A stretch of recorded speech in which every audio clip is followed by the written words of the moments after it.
Reading with your kids. Hola, ni hao, konnichiwa, assalamu alaikum, shalom, mahaba, ciao, bonjour, namaste, jambo, bienvenidos. Hey, my name is Jedley. Welcome to Reading with Your Kids. We're coming to you from the beautiful neighborhood of Reedville in the southwest corner of Boston, Massachusetts. Actually, most of our show will be coming to you from Nashville in the wonderful state of Tennessee. We are so very honored and delighted that you're joining us in our mission to help all families grow closer through reading. We do that by sharing fun, thoughtful, and thought-provoking conversations with fascinating people who just happen to be writing books for kids of all ages. And boy, do we have some great, fascinating guests for you today.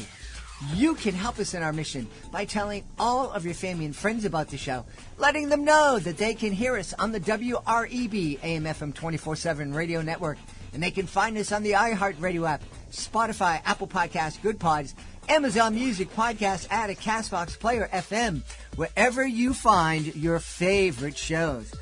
As I said earlier, we have some really fascinating guests today. We met three of them at the United Educators Conference down in Nashville, Tennessee. First up, Tapiwa. She is celebrating her Confident Kids series. Later in the show, Nunko will be here.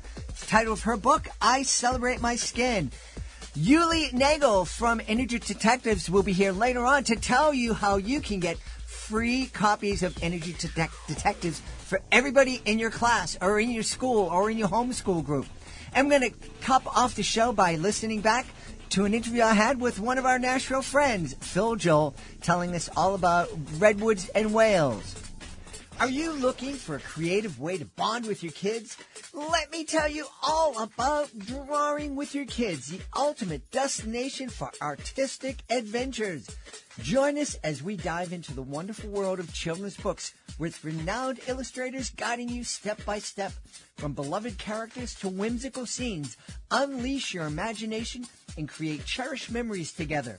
Whether you're a seasoned artist or just picking up a pencil, there's something for everyone at Drawing with Your Kids. Please visit our website, readingwithyourkids.com, and click on the Drawing with Your Kids link at the top of the page and let the creativity flow. Drawing with Your Kids, where every stroke brings stories to life.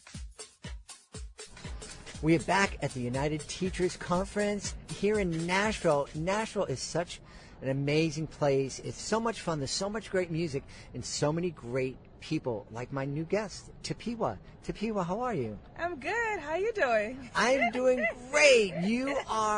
You're from Chicago right now, Yes. but you didn't grow up there, am I right? No, I grew up in Zimbabwe. Yeah, Zimbabwe. but I spend most of my adult life in Chicago now. Yeah. And you are an author of some really inspiring books. Yes, I am. Tell us about them, please. Yeah, so my first book's a Confident Kids series, and my whole idea there is I wanted to pair affirmations and African history and culture. So in my first set, I focus on kings and queens. And each letter is basically an affirmation paired with a story about a real African king or queen that has that attribute. Because I want kids to see themselves as the little royal that they are and to know that they come from greatness. And I also wanted to just create a different idea when you think about prince or princess. It's not about you rescuing a girl or vice versa, that it's about being kind, fearless, unstoppable, and just being your best you. So that was the spirit of me creating this series, and just to sew back to kids and create a positive narrative around Africa and Africanness and inspire a love of maybe even at some point wanting to travel to the continent. So that's what I'm doing with that series. And then I have a new book that I collaborated with my kids on. So it's an African mermaid adventure story. In an interesting spin, the little boy, inspired by my son, is the big non-believer in mermaids. And then he has a magical encounter at the riverside that challenges everything that he believes in. And that series is going to be the beginning of a lot of magical adventures that they'll go on. And they're also kidpreneurs and partners in this book. So now my 9, 7, and 4-year-old are also going to be little mini business owners. And so it's been cool. So great. Yeah. I love that. My kids are now adults, but they were very much a part of helping me. I did educational magic shows around the country for 35 years, and they helped me at various times in their life did various things, whether it's helping me put the advertising and marketing together. My son right now is part of the podcast team. And I think it's such an important gift to talk to our kids about the fact that they can start their own business and really create things. So, they're starting to understand marketing and seeing traffic of businesses. They help put together. They go with me to storage unit. They pack stuff. So it's pretty cool. It's a different. They can decide I did the traditional safe corporate path, so to speak. But I think it opens up the lens for them if they want to do something different and see entrepreneurship and creating jobs versus being an employee as being like a real thing that they could do would be pretty cool. Yeah. Absolutely. Yeah. Kids that don't have that business background and they don't know anybody. It's like we hear about kids who are from families that no one's ever been to college and how difficult that is. It's the same thing, kid whose family has never started a business, never been in business for themselves. It's very difficult. And because of this, like my oldest, she's 9, she's a total bookworm and like loves book. That was her comfort toy as a kid, not like a teddy bear. And she's like, she may change, but she was like, I want to be an activist. And I'm like, what do you want to, like, how? She's like, I get to pair, because she loves to write. And she loves art. She's like, I want to go and create my own books and then use my words to like make a difference. And she's like, this is when she's 8 years old. I'm like, this is the power of like books, right? And connections of things that I wouldn't even have thought of that. Why? Because I wasn't exposed to the same things that she is. So that's wonderful. We've talked to a lot of authors and publishers from various countries in Africa. And I always like to mention, Africa is not a country, it's a continent. And there are and it seems like such an amazing place because there are so many countries and cultures, and there are different cultures within each country. So we're probably talking hundreds of different cultures on the continent. Probably more thousands, right? So if you think about Africa has 2,000 plus languages. As part of also for me with my company, what I'm trying to do is I want to also for my content create translations in local languages so that you can help preserve and keep local languages alive, if that makes sense. That's part of my ethos, and also that's also for like my first book. I have 26 different artists from the continent, but also from the U.S. and across the Black diaspora, because I just wanted to bring, in the spirit of who we are as Africans, it's all about collectivism and coming together. So I wanted to bring us together to showcase our shared heritage, create a platform for those artists also to be discovered. So like at the back of each of my books, you'll see their names and where they're from, so someone can Google and find them. And if they I like that style, you can reach out to them, and that can, as I win, they can win too. And that's the same model for me with my books, with my artists. I also have a royalty with them. And the spirit was, a lot of people say most, books are in Dutch, so don't even think about like the royalties are not going to come, But I'm very proud of, in my first year, I was able to give my artists royalties, and the second year they were double that, and this year they'll be bigger than what they got last year. And so that then also means for that artist, they got to create something once, and whilst they sleep, they can keep getting something. And so that brings me great joy in seeing and being able to do that. So I like that collective. Talk a little bit more about that collective spirit that you mentioned. Innately, in whatever it means, and even at a micro level, no matter how little that I have, I share with who my family is. And my definition of my family is my extended. So there's this a spirit of togetherness, and we're not competing against each other. We're helping lift each other. That's who, culturally, if you think about there may be differences across the continent, how that comes to life. But the spirit of what connects us is this shared ethos in coming together and helping each other. No matter where you are, and not be thinking about me first, right? If you think at a micro level in the idea of like, why are there not orphanages traditionally in African culture? Because the way the culture is decided, you have people in their roles who are supposed to step in. I have my mom in my language, and I have people who are my little or big moms. And that means if my mom, anything was to happen to her, I have an aunt in the traditional English language, right? But instead of just having the word art, I have little and small moms, and those people's role is to be like that for me. So if something was to happen, or if they're nurturing me, they play a motherly role with me. So it just manifests in everything, so to speak. So that's what I'm also trying to do within my business and the culture of the company that I'm trying to build, is to keep that ethos alive. Yeah. And it's been nice, because I think that's also, I see that in people that support my business, of like, I want to sow into you. Sometimes I don't have a kid to buy a book for, but I've been surprised. People will be like, I'm going to buy, or I'm going to give you money. Maybe someone will walk up to your booth and the parent doesn't afford to buy a book. You can give it to them, or you can donate it somewhere. But I believe in the spirit of what you're trying to do. And I think that's in the world that we live in today, we get a lot of negative noise.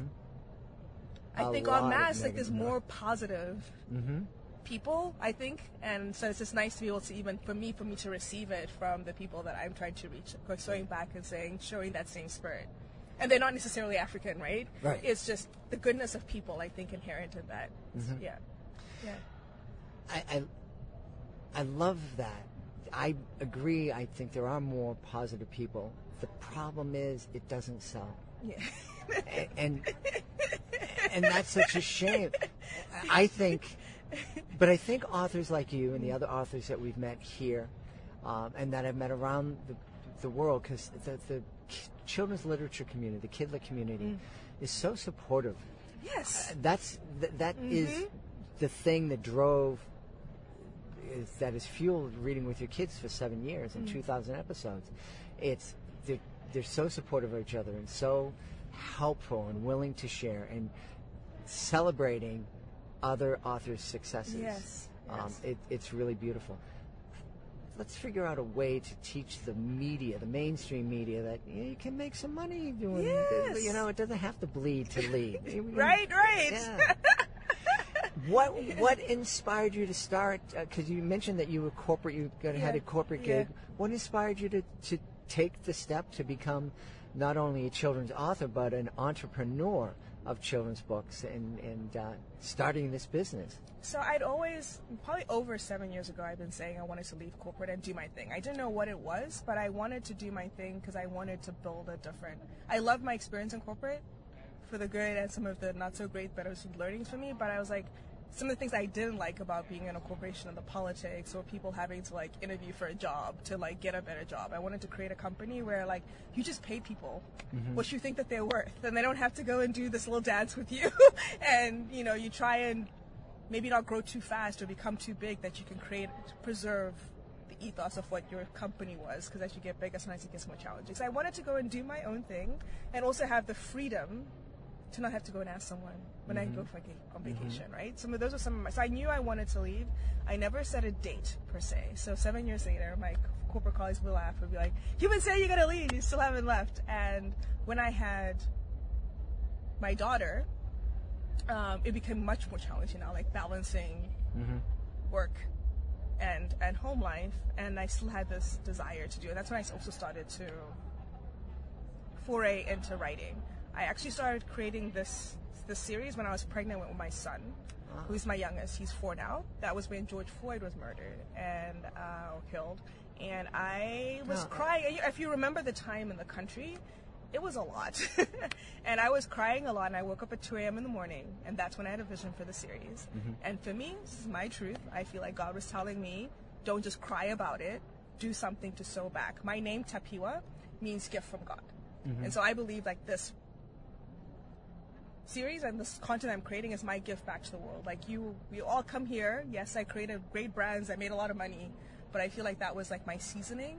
And this is like my time now to go back and say, like, if I leave this world, how did you leave it a better place? This is, yes, it's work. This is my company, but it's like work that doesn't feel like work. And yeah, so that's when I started to create this series. It was for me, and it helped me heal, right? And I'm like, kids are pure. If we can sow more positive associations and imagery, I think then we can breed a generation. I can do my small part, that if we rely on what the media shows of what Black people or Africans associate with, it's usually negative. How then can you fold someone to grow up with a flawed view? But if they can get a book, even if they don't have a direct context, it allows them to see, like, wait, I can't even close my eyes. As I started Kings and Queens, when I close my eyes, and you say, imagine a king or queen, I see a blonde-haired, blue-eyed girl, because I never had those images. And for kids to grow up and if they were to have images, it could look like anything, would be cool. So that's how I started to write and create. And then a year and a half-ish ago, I was going to quit my job. And then I discovered a guy called Rob Dial. It's a mindset mentor. And he had this little approach of like, you want to do something, set a date. Don't make it too far out. Don't think about, I had a pretty nice job. Don't think about replacing your main job with your side hustle, right? Whilst you're working a few hours. Just think about replacing key expenses that you need. Then once you leave, you can accelerate your growth because now you're focused on full time. So that's what I did, and I set a date for April 23rd last year. It was going to be my date to leave, and there's no plan B, right? Only a plan A. That was it. I got getting cold feet, but I left on a better date. I left on Juneteenth. Oh, Right? awesome! It was my last date, and so I've been just over a year doing it by myself. So, yeah, and I want to build something to focus on growing this, but also create something that's going to allow me to have the freedom to be able to. Right now, I wear many hats. I don't have as many people because still like early in the journey, but I want to be able to have an entrepreneur that's not working 24/7 or can't go on vacation. I don't want it to be that kind of business, but I want to be able to build something that will give me that flexibility while giving me the payoff of cuddling with your kids and helping the world. Yeah, and helping the world. Like it's crazy because I did the books for like K through 5th grade. I go to some festivals and I've had psychologists buy my books for adults to do inner work. Never thought about that. Was not my wasn't on the plan. That was not my target. I didn't know. It's just someone I have adults who'll just come and start crying. Yeah. And they're just connecting with the visuals. Or I had a woman with vitiligo. She saw the picture and she's grandma. She started crying. She's like, she's beautiful. She's a beautiful princess. And look, the marks look like mine, like no lie. It's Indiana. I'm looking at her face and I'm like, it was just random. But so it's so rewarding. I think the power of books and imagery of like what you can touch people in ways that you never can imagine, right? So it's been cool. That's very and cool. I can show up now for my kids' stuff. Yeah. At Excellent. school, and I don't be like, wait, can I get the time off? Yeah. Do you approve yourself to go to your kids? Yes, you're approved. Now, I got to ask you a question. Yeah. Because the start of reading with your kids is similar in that I believe it was a gift from God. Yeah. I've talked about this on the podcast. Experts told me go in one direction, and it was to do a God-focused, Catholic-focused podcast. Yeah. And I prayed, and God goes, no. This is what you need to do to celebrate the bonding and the love that reading brought to me and my kids. And I'm glad I listened to him. But I don't know if you do this. I know I don't thank God enough for giving me in this direction. So is there a way that you thank God for directing you to this point? You're probably right that I don't do it as much as I should. Yeah. Well, I think when I have like those moments where people touch me, it reminds me of like the gift that this is giving me, but I don't consistently. Yeah. But even this, I'm like, I am glad that I can have this conversation with my company, and this is my truth, and I can say that this is where it came from, and it is what it is. Yeah. Yeah. And it shouldn't offend people who don't have a faith tradition. Yeah. Right. Yeah. So it's been. Yeah, awesome. it's been good. Yeah. We should tell everybody where they can go to find out more about you, find out more about your company. And I say this all the time to aspiring authors and indie authors. You're starting a business. When you write your book, you're starting a business, and you got to be the CEO, and you have to be the head of marketing, at least in the beginning. Yeah. So tell everybody about your company, or your website, or wherever they can find you online. All right. So the name of my company is Sunrise. It's SAANRIZE.com. So it's like rise, but with a Z, E.com. So I'll tell you where sunrise comes from and to go with this. So the Sun are the oldest people on the earth, and they're based in Southern Africa. So I took that spin around like preserving heritage. And with my brand of my company, I want to like trigger a new dawn or a rising of people to come together to share and change the narrative with Africa. So that came with Sunrise. It's a little play on sunrise and with like the Sun Association, right? So it's SAANRIZE.com. Yeah. Wonderful. Yeah. Wonderful. And so more books, more bringing more love into the world. Yeah, and my vision, my big hairy dream is for books is the beginning.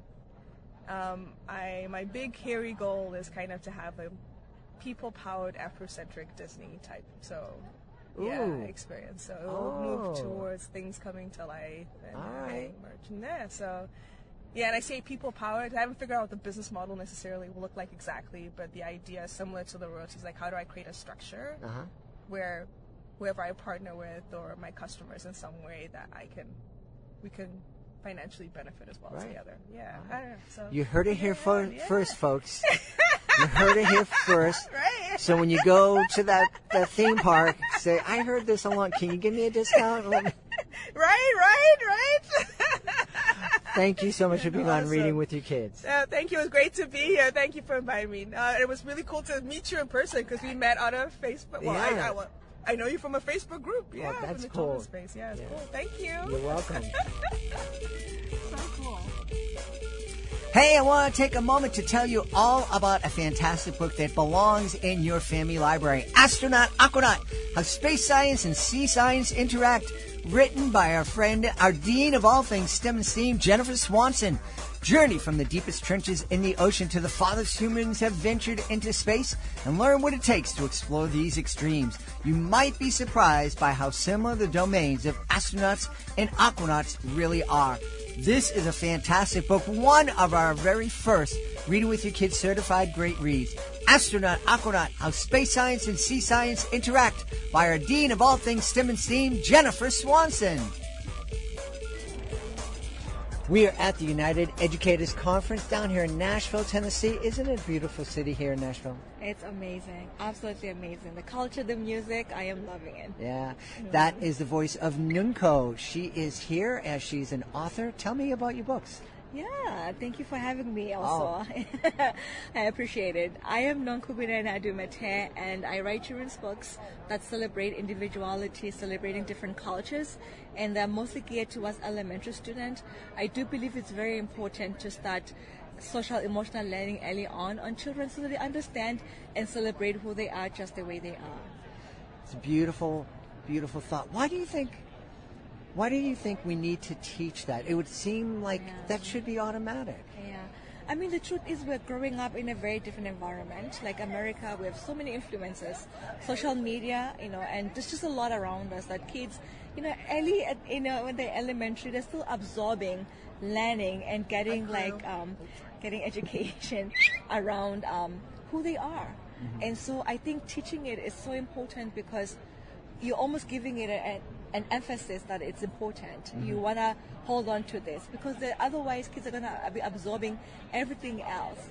So like teaching self-awareness, teaching loving who you are, celebrating who you are, it's foundational for them to know that and hone it in early on. So that as they grow up, they have the solid foundation of who they are. When they show up in the world with all the negativity and everything else that could come against them, right? They know who they are and they celebrate their differences just as they are. Yeah. And I think it's important to teach it. Absolutely. Because it has to stick, and you really want it to stick early on. Do you think as you're writing your books, do you ever have in the back of your mind that just this tool, this book that I'm creating is a way for parent and child to just cuddle up together and give that message? It is. Yeah. It is. It's really like the way I write my books too. It's almost like a positive affirmation to yourself. Like I use the I statement, like I am enough, I am this. So like when a parent is reading, it's like almost like the parent reads, the child reads after the parent as well. So like you are reading, you are affirming yourself as you are reading. And you may not register some of it, like, kids may not. But the more you do it, it becomes your motto, it becomes your goal, it becomes something that is always in your mind. You are enough, and you should celebrate that. And so I think it's definitely a good book to cuddle up and read and affirm yourself with your children as well. You were mentioning all the messages the kids are exposed to. When my kids were younger, I took a media literacy course, and this is before the dawn of smartphones and whatnot. And at that time, they did studies that said that kids are exposed to about 3,000 different media messages a day.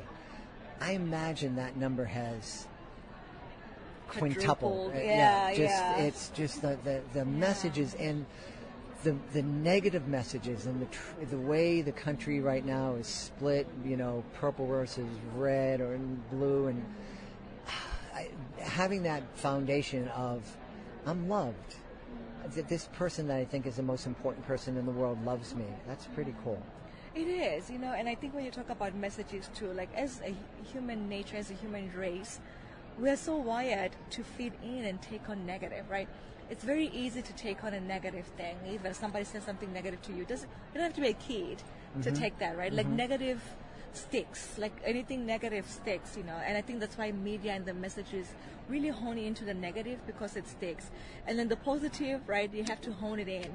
You have to compress it over and over to really overcome the negative. So it's so important to kind of have that message come back each day, because eventually it becomes like a normal thing. But a negative thing, I have to say it once, and it sticks. But a positive thing, I feel like sometimes we have to remind ourselves and really live it. And that's why I think it's important to see and say more and more positive things every day, just because of that nature to it. I think that drives a lot of how we think about things as well. Absolutely.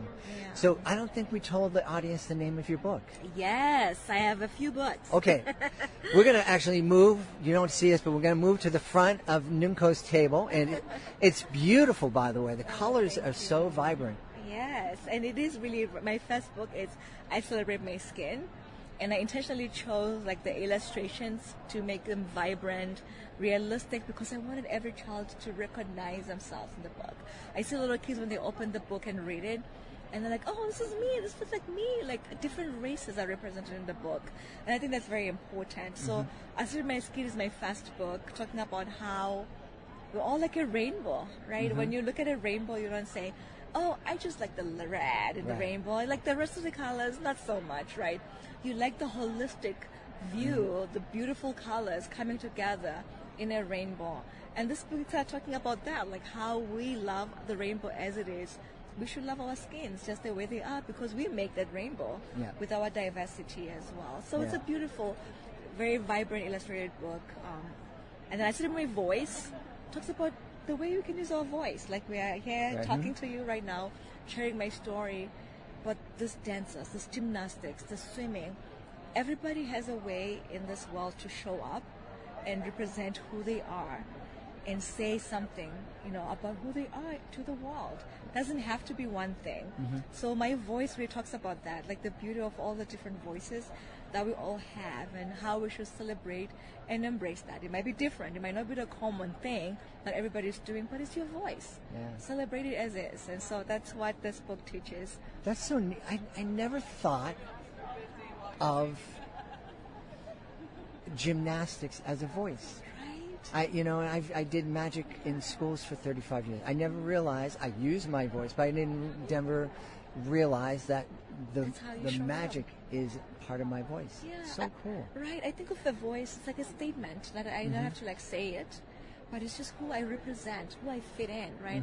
Our fingers are all different. They all have a function. We all have a function in this world.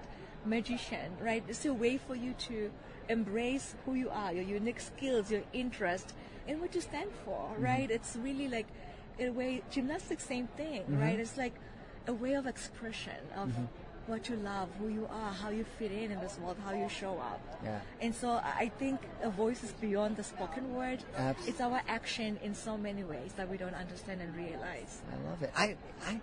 You know, one of the things I love about, there's so many things about almost being 100 that I don't like, but one thing I do like about being this old, I get to learn new things every day. Yeah, it's a beautiful thing. Yeah. I'm also learning every day. Yeah.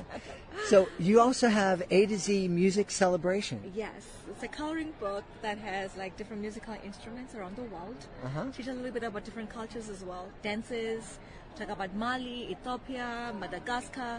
I mean, it's really like, again, bringing the cultural awareness through music, you know, because we are used to guitars, we're used to like very other musical instruments, but there's so much out there, so much origin and so many unique pieces that we can tap in as well. So that book highlights that.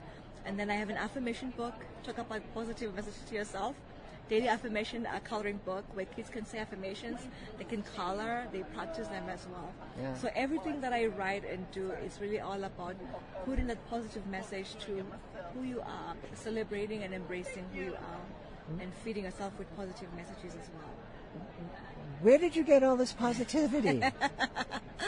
It was not easy. It was like a lot of healing. And it's so funny how everything started for me.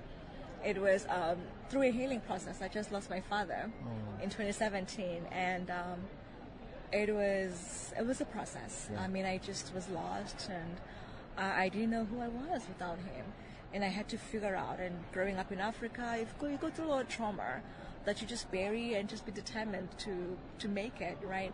So I found myself at that point to say, okay, I gotta heal, I gotta dig deep, I gotta figure out exactly what I want in my life.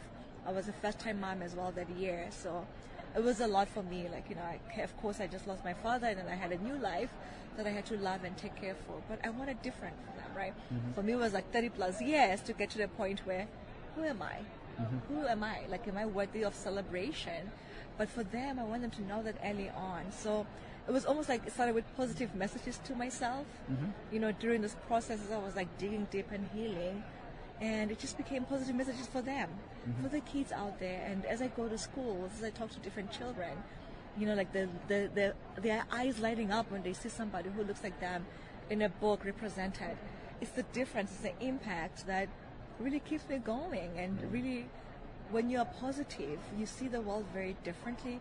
And if that becomes your norm of life, like a way of life, doesn't mean bad things are not happening. Bad things are always going to be happening, but like how you view the world, the perspective, makes such a difference. Yeah. Yeah. I'm certainly so sorry about your loss, but you've taken that loss, and in a way, your father is touching the lives of all the families that are reading these books. What a wonderful way to honor your dad. Right. It's like truly a legacy, you know. He will say, like, there's this saying that we say in my country, you know, it's like a grassroots, like like it means, like, you know, you can't really break a big tree that is dried up and like that's hard. You can't like break the stem to break it, right? If you wanted to break something or like bend it, it's like when it's like very moist, wet, and like still growing. Like, you know, like I think that vision that he had, even for us, like what he instilled in us, like really respectful, the work ethic early on. It's what I love most about what I do, because it's that early education that makes a big difference that determines the future of a kid, honestly. Because you're so young, you're like forming, you're building, it's a building block, because 50-year-old, a 30-year-old at that time for me, it takes, right, big things to make me like switch, but not like, right, so I think that's kind of how I'm like really making these legacy live on, because of his principles and his work ethic, but just believing in early education as well. I think that's a big part. You and I were talking a little bit before we started recording about something that I became aware of when I was at the International Children's Book Festival speaking to publishers from Africa. First thing I'd like to say, I always like to say when I'm speaking to an author from Africa, is that Africa is a continent, it's not a country. There are many different cultures and countries in Africa. You come from Swaziland? From Swaziland, yeah. It's in Southern Africa. Yeah, and we were talking with those authors and speaking with you about that there's not a big tradition of reading with your kids in Africa, but there's a tradition of telling of oral storytelling and spending the quality time telling stories with your kids.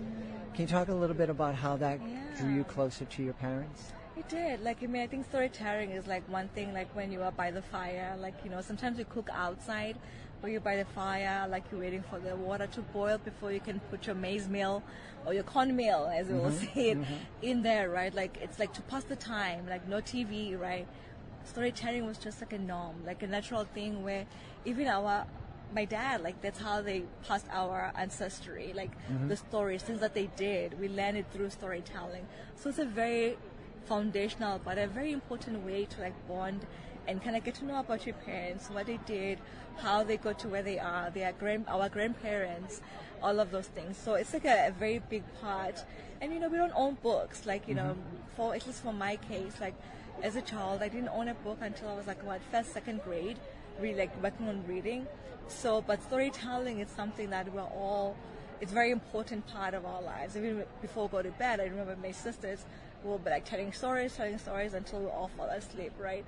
It's just the way it is, and I think it's kind of interesting how reading here is so important. Actually, reading is important across the board, and I think it's important for us to start focusing on thinking about reading with our kids, building that culture, that love as well, because it is comforting. You know, reading a book, a story, it's a very comforting thing and it's like, you know, create the security, you know, and safetyness, you know, safety with your kids. And so like having your parents tell you, read a book, you know, tell a story, I think it's like a very nice bonding, security feel for the kids. Yeah. Very important. Absolutely. Yeah. Is there a new book that will be coming out soon? Yes, I do. Actually, I'm working on a book. It's like celebrating the whole person now. I'm like switching gears and just talking about a kid who, you know, is like getting to school, like how he's like kind of going through the day, facing challenges, facing highs and lows, and how he's able to accomplish those. But at the end of the day, he's realizing that I'm celebrating who I am. I'm celebrating me through it all. You know, I can be bent up here. I can be like smooshed. I cry. I laugh. You know, but at the end of the day, like, I'm glad I am who I am, and I'm glad I have the family that I have. So it's like wrapping up that series of I Celebrate, really looking at that whole picture of celebrating who we are and what that means exactly. Awesome.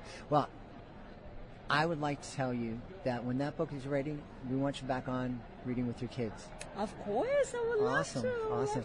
So let's tell everybody where they can go to find out more about you and find out more about your books. Yes, I have a website, Nonkus Corner. It's NONKUSCORNER.com. So Nonkus Corner is my social media as well. If you want to look me up on Instagram, you can get my books online. I have them on Amazon, Barnes & Nobles, Target as well. You just search I Celebrate My Skin, I Celebrate My Voice, or you search NONKUS CORN, and you'll find me. Thank you for being on Reading with Your Kids. Thank you so much. I appreciate it. Hey, have you and your kids been watching the Summer Olympics? If you want to keep that Olympic spirit strong in your family, be sure to pick up Takedown, written by Laura Chauvin. In Takedown, Lev is determined to compete at the state wrestling championships, but then he's paired with a new partner, a girl. Lev and Michaela push each other to excel, but when they meet on the mat, only one can win. Takedown is a multiple award-winning and state-listed nominated middle grade novel about families, friendship, and hard work. Get your copy today at bookshop.org or check out the free educator's guide at laurachauvin.com. I am here in Nashville at the United Teachers Conference, and I'm talking to Uli Nagle. Hey, Uli, how are you? I'm great. Thank you so much, Jen. Uli is one of the many exhibitors here at this great educational conference, and you have a special offer for schools. You're giving away books. That's right. We are lucky enough to be able to provide free books for every child their teacher wants to order them for. They are books, beautiful little picture books drawn by award-winning illustrator and author. And they teach children about energy use. And the second book that's coming out in October is going to be about the power of the sun. Wow. So what's the name of the first book that's out here? It's called The Energy Detectives, The Mystery of the Snow. The Energy Detectives, Mystery of the Snow. I love that. And what kind of things are kids going to learn reading the book? They're basically going to learn about energy waste and how to prevent it. So how is it that you're able to print these books, ship them, give them away for free? We have a very generous funder called Harold Grinspoon, who has another philanthropic program called the PJ Library, and he's been sending free books out to families for many years, and this is his latest effort because he's very concerned about young children not learning enough about issues like energy or climate solutions. Well, we got to know more about this guy.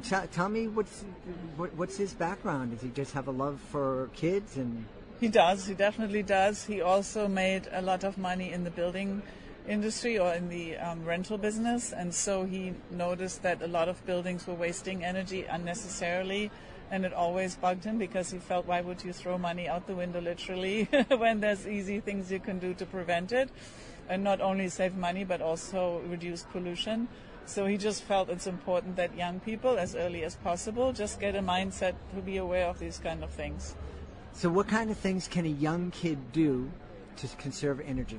So young kids can do small things, even just like unplugging their devices, for instance, can reduce an electric bill for the household by $50 to $100 a year or more. So, but more than that, really, young kids can be amazing ambassadors. They can actually motivate parents to change their behaviors. And we have, with the book, resources both for teachers in the form of curriculum, but also resources for parents, so that parents can look up what incentives there are in their own state for reducing energy use in the household. And there are a lot, usually. I like how you say motivate parents. When my kids were young, it was more like aggravate and just annoy me until I give in. Exactly. They're fantastic ambassadors, and they might not know it. Parents might not like it, but it works. It absolutely works. It absolutely works. So if a teacher is listening out there and they want to get a book for every one of the kids in their classroom, what should they do? They can go on the website, energydetectives.org. They can go to the teachers page, or right on the homepage you can find the order button. You can check out the curriculum on the teachers tab. And if you're a parent, I would encourage you to speak to your teacher, child's teacher, about this, and share the website with them, and they can order it there. And I know there are a lot of homeschooling parents that listen to the show and their organization. Could a state homeschooling organization contact you? Absolutely, yes. We can't send out individual books, but we can send out bulk orders like that. Absolutely, yes. That would be wonderful. Yeah, so like if you're a homeschooling parent and you know like 15 to 20 other homeschooling parents, right, give yourself a name and order the books in bulk. Exactly, that would totally work. We'd love it. And so remind us again the website? energydetectives.org. Excellent. Uli, thanks so much. Thank you so much. Have a good rest of the conference. Hey, wouldn't it be cool if you and your kids could learn all about emotions simply by reading a bedtime story together? Introducing Bella Santini in the Land of Everlasting Change, the award-winning fairy tale book that has captured the hearts of parents and children alike. Join Bella Santini on an unforgettable adventure through a strange and magical world. This book has been called a life-changing masterpiece that will empower children and allow them to understand themselves and the world in new ways. This book has won the prestigious Golden Wizard Book Prize and the Mom's Choice Awards. Get your copy of Bella Santini in the Land of Everlasting Change today. And now here's a listen back to our conversation we had with the Grammy Award-nominated recording artist Phil Joel. I absolutely agree. As you were talking about, us being more connected than ever, one of the things that came to my mind is that we have these connections with hundreds or thousands of people through technology, but very rarely do we have a time to sit down and have a 2-hour conversation, as you and I have had on a couple of occasions. Yeah, yeah. And those are so valuable. And I think there's a lot of kids out there who've never experienced that. Yeah, totally. I mean, yeah, we've talked about all kinds of things. And for those people out there that don't know, I'm a Jesus follower. I love the words of Jesus. I'm doing my best to walk in his ways and his footsteps and figure things out. And one of the things that he said 2,000 years ago, which is deeply profound and very meaningful today, is, what good is it if a man gains the whole world but loses his soul? Mm-hmm. And I think that can mean a lot of things. But one of those things I think it means is, man, we can collect all kinds of followers and all kinds of people to sort of gathering around us. Look at me. Look what I'm doing. Here I am, in this pose, looking good here, doing this. And we can feel for a moment like we are connected, but in actuality we're not, and we're actually losing our souls. Mm-hmm. We're drying up inside. We're breathing shallow, and we're really unsure, even though so many people present a very sure-footed sort of image online. This is how great my life is. Everything's going great and everyone's looking at them. But honestly, they're breathing shallow, and they're not sure about where they're going, and their soul is falling apart because they're not having true relational, connections. They're not truly connecting with other human beings, because when we connect with other people, and especially when we connect with God, that's where the life is. Mm-hmm. And if we're not, if we're busy, passing out little fragments of ourselves that aren't even real, we're going to lose ourselves pretty quick. And so we have to help our kids understand this, without necessarily getting into deep, whatever theology or whatever, but help them understand some of the things they're feeling. And because I guess our feelings are obviously indicators of what we're buying into, what we're thinking, what we're believing. If we're believing the wrong things, and we're acting out in the wrong ways, then we have to take a look at those things and help this next generation understand what's happening to them. But first and foremost, as parents and as adults, we need to understand what's happening to us, because a lot of people, in our generation, Jedi, breathing just as shallow as the next generation coming through. So yeah, absolutely. And one of the things, you talk about theology, and one of the things you go through, that you mentioned a number of times in the book, is, hey, if you're not a God guy, I'm not quoting you, but don't be preaching, but just hang with me for a minute. And the theology that is expressed in the book so clearly, and I think it's the most important theology, is that God loves you. Right. The chapter in the book that was especially meaningful to me a number of different occasions was, and because I listened to it again and again, was chapter 8, where you talk about that in reminding us it doesn't matter. Well, you tell us better than me, but just talking about the fact that we're not mistakes. Right. We're not mistakes. I mean, as you've read the book there, you've discovered, unless we've talked about it before, which we may have, I'm an adopted kid, and grew up in a fantastic family. But there's also, being an adopted kid, somehow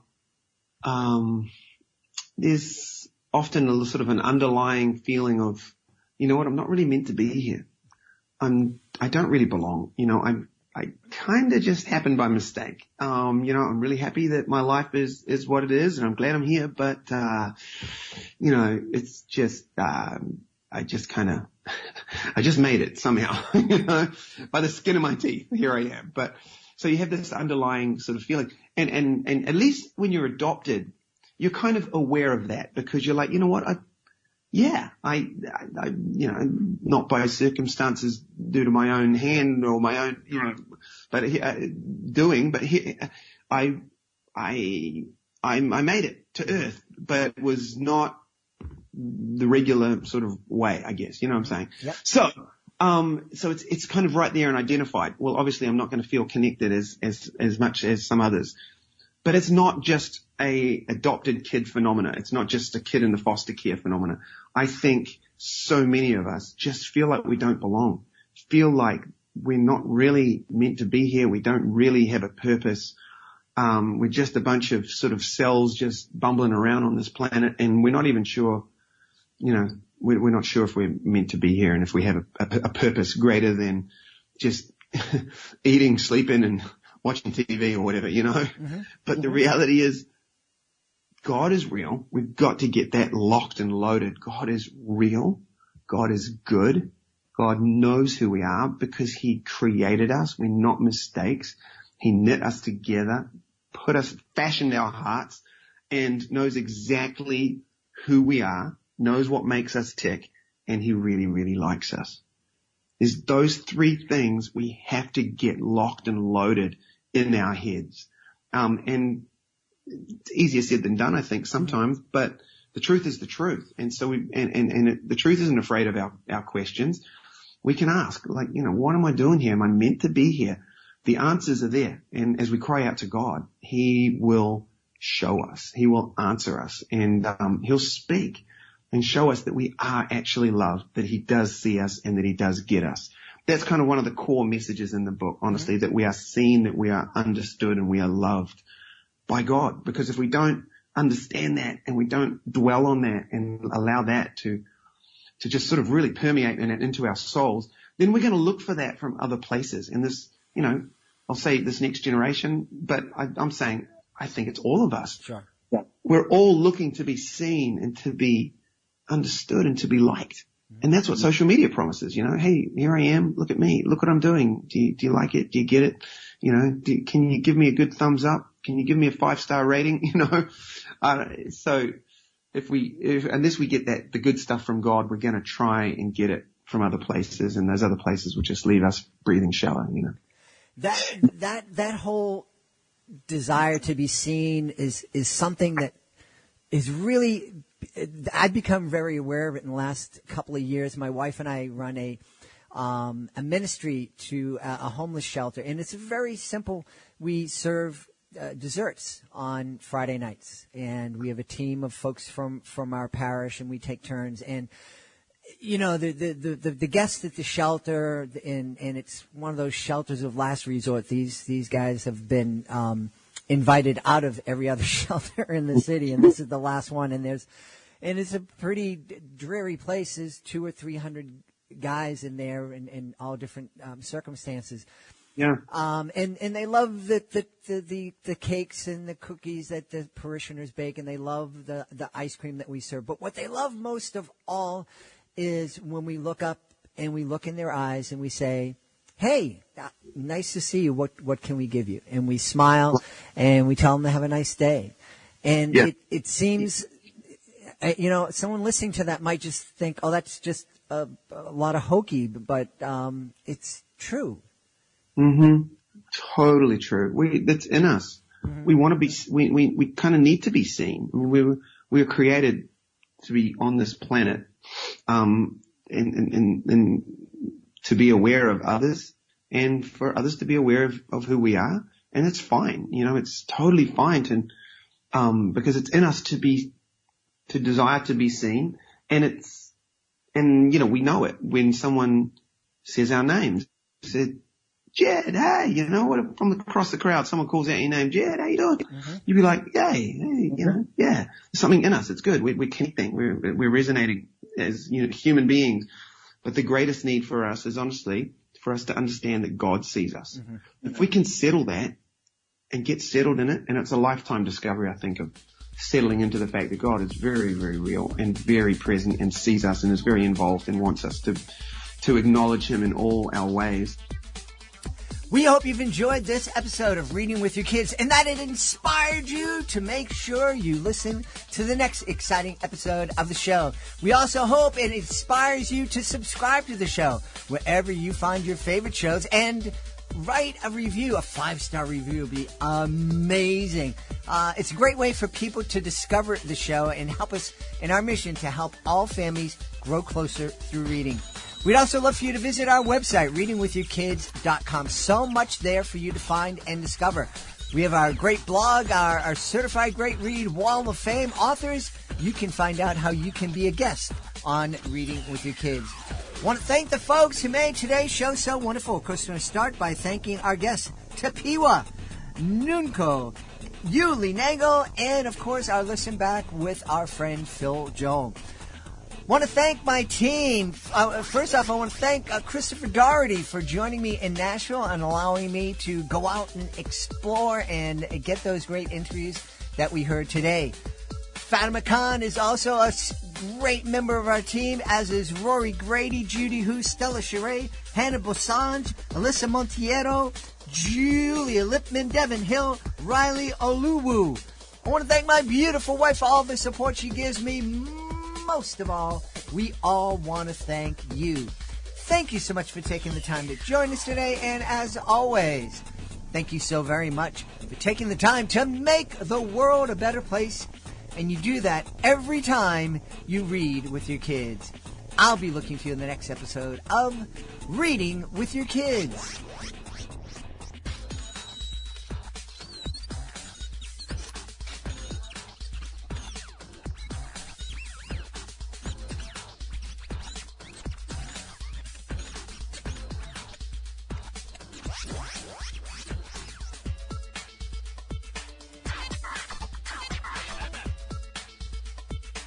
Thank you.